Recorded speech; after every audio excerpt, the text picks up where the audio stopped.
The Manhattan Palette. Timeless color combinations for urban interiors.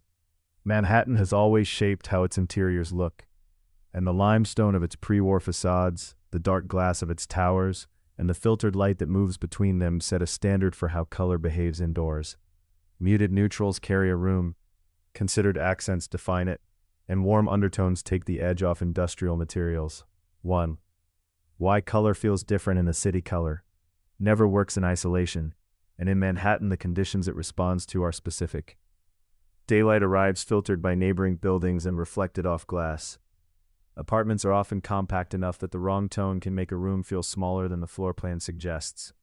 And the steel, brick, and concrete that surround most interiors pull colors cooler and darker than they would read elsewhere. Urban interiors depend on tonal balance more than on bold statements, and the subtle shifts between related hues are what make a room feel both modern and grounded, rather than cold or underdone.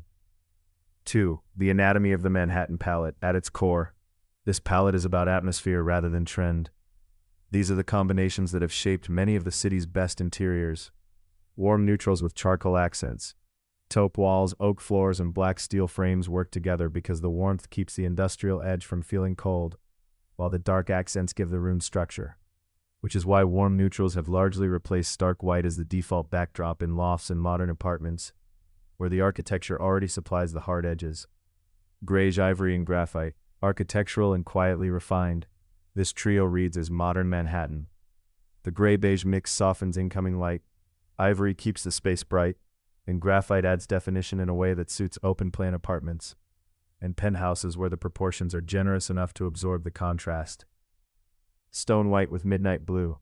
Deep blue echoes the Hudson and the city at twilight, and against a stone white base it reads as calm and composed. A pairing seen consistently in art-forward lofts in West Village brownstones where the goal is atmosphere over statement. Camel, concrete, and black. Camel introduces warmth, concrete keeps the scheme grounded, and black adds drama. It is often that single organic tone that keeps an otherwise monochrome room from feeling sterile, which makes this combination a reliable choice for contemporary spaces and industrial conversions. White on white done right. Layering whites with texture, matte walls, silk curtains, limestone finishes, creates dimension without relying on color, and the effect is light and expansive in a way that amplifies whatever daylight a space receives, making it particularly well suited to compact apartments. The psychology behind urban color choices. New Yorkers lean toward muted palettes rather than vivid ones because interiors are expected to provide what the streets cannot: calm. Research in environmental psychology consistently links muted, low-saturation palettes to reduced visual overstimulation, which is part of why neutral interiors read as restful in dense settings. Tones like beige, grayish, and soft taupe echo natural materials in a way that tends to feel steadying. Used well, even dark tones such as charcoal and espresso offer a sense of enclosure that city dwellers often want, while warm whites do the opposite, amplifying daylight to make compact rooms feel larger and more serene. 4.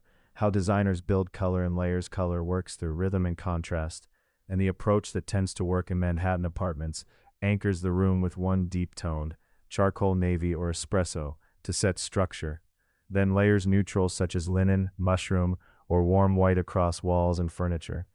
Texture carries more weight than pattern here, since plaster, rattan, stone, and wool create richness without visual noise, and light temperature matters just as much, given that warm bulbs push gray toward gold, while cooler light sharpens modern edges.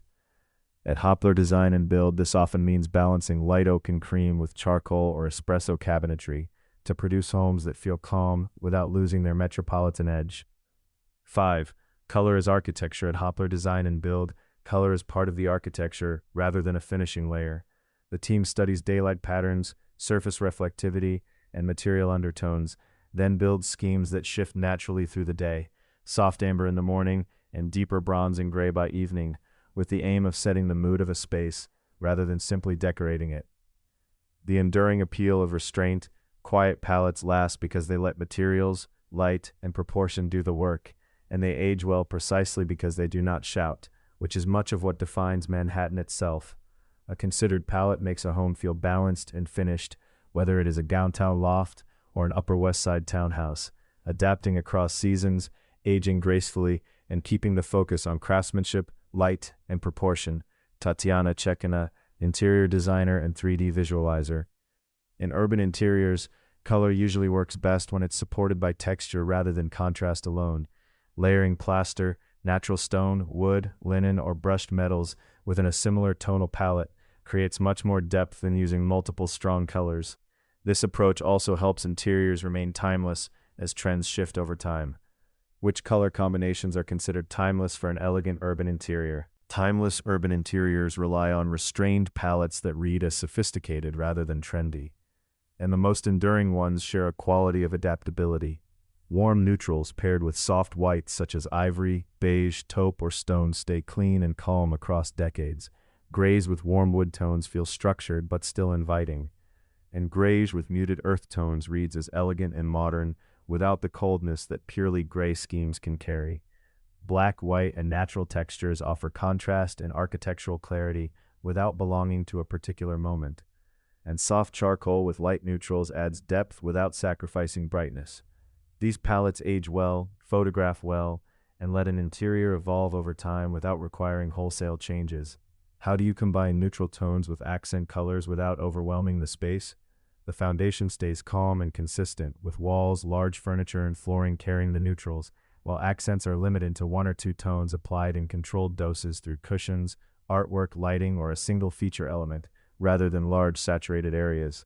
Repeating an accent across a few small pieces creates harmony without announcing itself, and muted or natural shades such as dusty blue, olive, terracotta, or deep burgundy tend to read richer and more timeless than bright tones. Where more depth is needed, texture does more work than additional color, since layering wood, fabric, and stone adds richness without the visual noise that comes with introducing another hue.